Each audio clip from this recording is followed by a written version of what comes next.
Si vous appréciez la chaîne et aimeriez contribuer à son développement, utilisez le lien dans la description pour vos prochains achats sur Philibert. Bonjour tout le monde, aujourd'hui je vous présente les jeux à venir sur Kickstarter pour le début juin. Mais juste avant, je veux juste faire un petit rappel pour le jeu Nemesis qui sera lancé le 28 mai.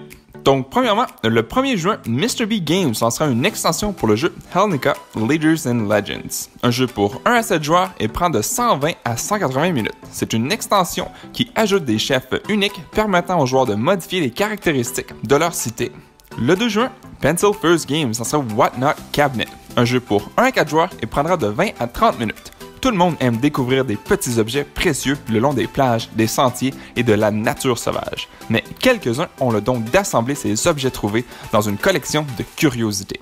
Sortez de votre maison, découvrez des objets intrigants, assemblez-les dans votre armoire et créez une merveilleuse collection de curiosités afin de marquer des points. Le 2 juin, Elf Great Games lancera Merchants of the Dark Road, un jeu pour 1 à 4 joueurs et prendra de 60 à 120 minutes. Après une demi-année de lumière, jour et nuit, nous devons maintenant nous préparer pour la saison sombre. Les routes sont dangereuses, mais elles devront être bravées par quelques marchands afin de garder nos villes prospères. Dans Merchants of the Dark Road, vous êtes l'un de ces rares braves marchands qui parcourent les dangereux chemins entre les villes. Alors que le travail est périlleux, la gloire et la fortune vous attendent. Le jeu utilise un système d'action de type rondelle et votre but sera de gagner le plus de pièces et de notoriété possible pour gagner.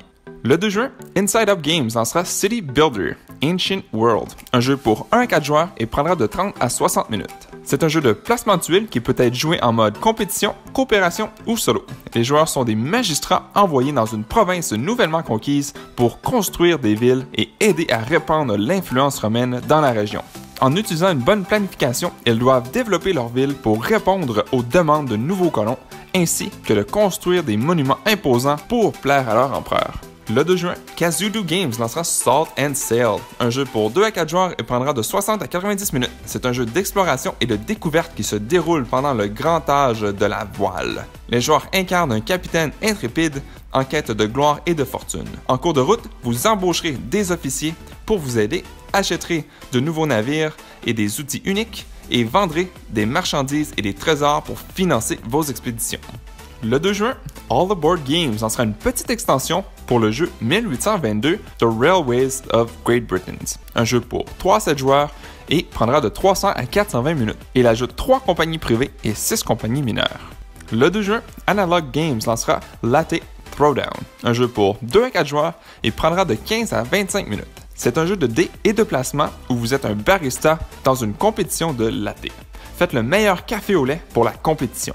Vous marquez des points en faisant correspondre vos dés à la combinaison des dés indiqués sur les cartes latte. Le premier barista à atteindre 20 points gagne. Le 2 juin, Fundamental Games lancera Die in the Dungeon, un jeu pour 1 à 2 joueurs et prendra de 30 à 60 minutes. Vous êtes une créature puissante habituée à avoir le contrôle. Les autres ont constamment peur de vous. Sans avertissement, vous avez été éloigné de vos terres par un sort lancé par un puissant sorcier que même vous ne pouviez pas arrêter. Vous vous trouvez maintenant dans un donjon inconnu, plein de monstres et d'aventuriers. Vous devrez sortir de ce donjon et détruire tout ce qui vous gêne.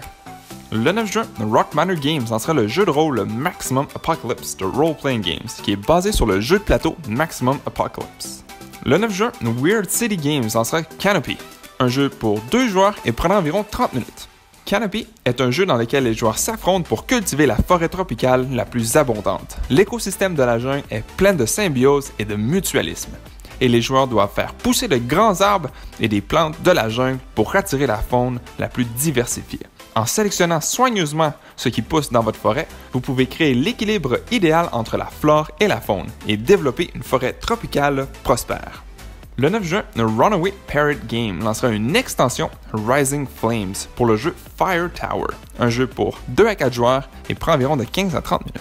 Le 9 juin, Light & Games lancera The Mantles Unseen Warfare, un jeu pour 2 joueurs mais extensible jusqu'à 6 joueurs et prendra de 30 à 60 minutes. C'est un jeu de cartes où les joueurs sélectionneront et collecteront des ressources et joueront des cartes sur le champ de bataille pour protéger leur monde et attaquer leurs ennemis. Le 11 juin, GeoChess lancera Trinidad, un jeu pour 2 à 5 joueurs et prendra de 90 à 150 minutes. Les joueurs représentent les chefs de famille espagnols de Buenos Aires.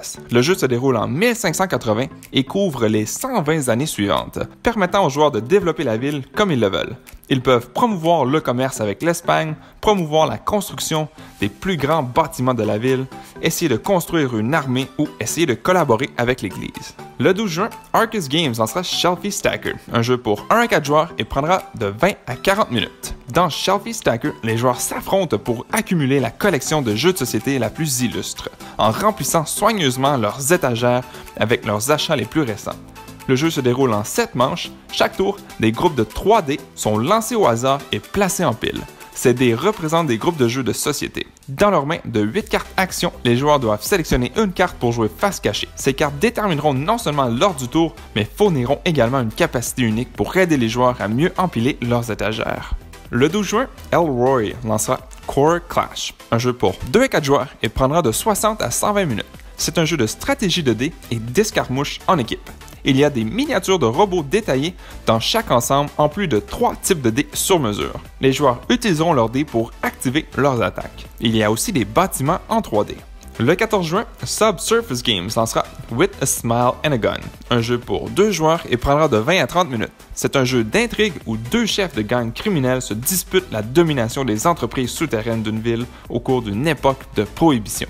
Ils devront penser à leur rival, envoyer la police dans leurs affaires, utiliser les capacités de leur réseau et décider quand faire profil bas et quand y aller à fond.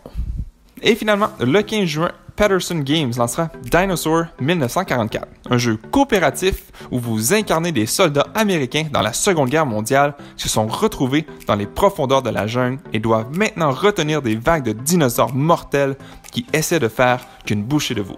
Et voilà, c'est toute l'information que j'ai sur les prochains jeux à venir sur Kickstarter. S'il y a des jeux qui vous intéressent, n'hésitez pas à nous laisser savoir dans les commentaires ci-dessous.